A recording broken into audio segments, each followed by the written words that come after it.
Rusia tampaknya tak akan kekurangan senjata dan peralatan militer dalam perang di Ukraina. Terkini, helikopter tercanggih pengintai KA-52M dikerahkan.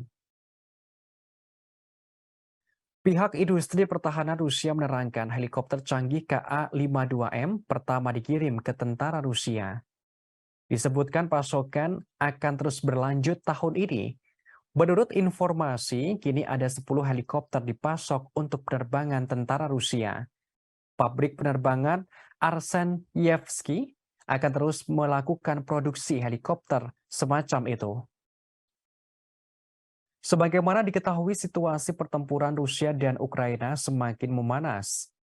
Presiden Rusia Vladimir Putin mengambil tindakan cepat pada Desember lalu. Ia mendesak pabrik senjata untuk mempercepat memproduksi alutsista militer. Presiden Putin mengunjungi pabrik senjata Rusia di Tula pada Jumat 23 Desember lalu. Kepala negara Rusia meminta kepada para kepala industri pertahanan Rusia untuk meningkatkan produksi.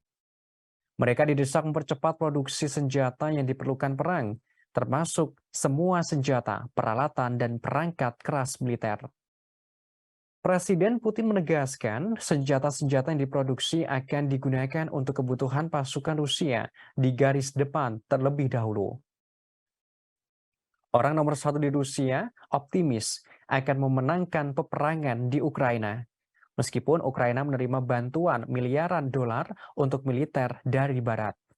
Pada kesempatan yang sama, Menteri Pertahanan Rusia Sergei Shoigu juga mengunjungi pabrik senjata Kalashnikov di Izhevsk. Pemerintah Rusia akan secara signifikan meningkatkan pesanan dari pabrik tersebut tahun depan.